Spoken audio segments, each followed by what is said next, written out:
Girl World is a place where all the fighting must go unnoticed and filled with trickery and manipulation. But did you know, in Mean Girls, the formula that Katie and Janice used to bring down the plastics can be analyzed through Sun Tzu's thoughts from the book Art of War? High school is cutthroat, with everyone wanting to be popular and stay on top of the social hierarchy ladder so they can do whatever they want with little to no consequences. To bring down Regina, Janice knows that she cannot just engage in a physical fight because she'll get in trouble, nor can she directly take down Regina because she still has her friends, Gretchen and Karen, to protect her. Therefore, she and her gang resort to sabotage and trickery. With Janice and Damien's position at the bottom of the social hierarchy, paired with Katie's empty slate as the new student, they need to be able to pick strategies that can result in them gaining the upper hand and victory over the plastics. Before we move on to the next material, I think it's best for me to explain who exactly is Sun Tzu. Sun Tzu was a Chinese military general, strategist, and philosopher, traditionally credited for authoring the influential military treatise, The Art of War, which emphasizes deception, adaptability, and understanding of both oneself and the enemy. With sabotage and trickery being the main formula for the plastic's downfall, we can see how Janice and her friends follow Sun Tzu's teaching in his book. Formula number 1. Know yourself and know your enemy. Sun Tzu said, to know your enemy, you must first become your enemy. And that's exactly what Katie did to the plastics. She hung out with them, picked their traits up, learned their secrets, and then used it to her advantage.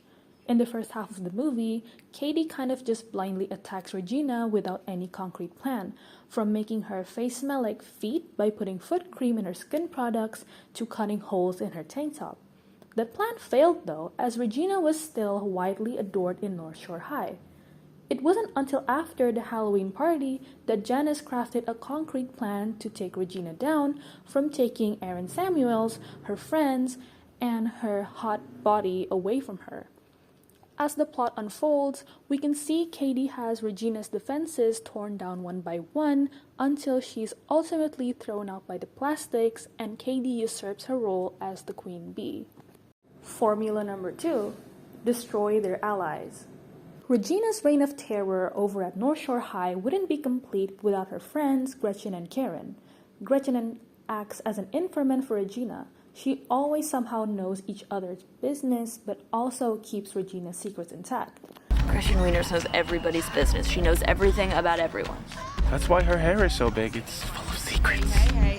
Karen, with her looks and naivete, serves as the quote-unquote visual for the plastics. She is conventionally attractive, with Regina even saying she's prettier than her. However, she lacks the will or brains to ever take her position of Queen Bee, so Regina never sees her as a threat and keeps her in the plastics. Janice, Katie, and Damien know that taking down Regina directly will be impossible, as she is pretty much untouchable due to being the queen of the school. That's why the first thing Janice planned for Regina was to first crack down on Gretchen Wieners. Katie makes Gretchen think Regina's mad at her, and slowly, secrets about Regina start pouring in, which Katie ultimately uses to bring the plastic's downfall. Katie did the same with Karen, resulting in both of them starting to resent Regina. With both of them feeling like they no longer need to follow their queen, it's easier for them to stand up for themselves, which again leads to Regina's downfall as the queen of the plastics. Because that's what's disgusting. You can't sit with us! Formula number 3. All warfare is based on deception. The thing that makes Mean Girls resonate with a huge audience is the fact that it highlights the realness of cliques in high school and the politics of Girl World. And in Girl World, all the fighting had to be sneaky. Throughout the film, we see no instances of Katie, the plastics, or even the other girls at school throwing hands at each other. And that's because what Sun Tzu said, all warfare is based on deception. Janice used Katie to take down Regina, Katie manipulated Gretchen and Karen to resent Regina, and then Regina got back at them by spreading the burn book pages all over school.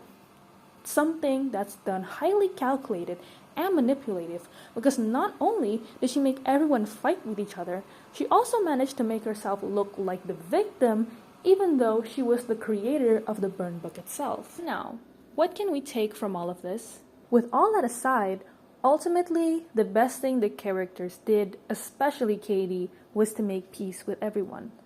When Sun Tzu said, "To win without fighting is the victory," means that maybe the best way to win is to not fight at all. At the end of the movie, we see Katie making amends to everyone after being crowned Spring Fling Queen, and everything seems to go back to normal, or at least better. We later see Katie and the Plastics go about their separate ways. They seem happier as they are able to pursue their own passion and be in a more supportive peer group. North Shore High's initial status quo was a place filled with hostile cliques and segregation based on social hierarchy. In a way, when the Plastics dissolved and no one was there to make trouble, they finally achieved their victory. Finally, Girl World was at peace. I think the real enemy here is the school's social structure, which kind of supports this idea of social hierarchy. Regina and the Plastics did what they had to do to stay at the top.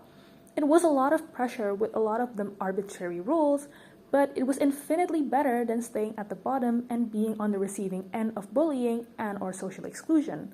By the end of the movie though, they move forward from trying to stay on top of that social hierarchy paradigm, and things were seemingly better. All in all, Sun Tzu's The Art of War highlights how warfare typically relies on trickery and deceit to win. The Mean Girls movie highlights exactly just that, with the whole plot revolving around how Katie can take down Regina and the Plastics without ever needing to throw hands or confront her directly. And that, everyone, concludes my final thoughts on Mean Girls and Sun Tzu's The Art of War. Let me know if I missed anything or you want more similar content. I hope you liked this video and don't forget to subscribe, and I hope you have a good day or night.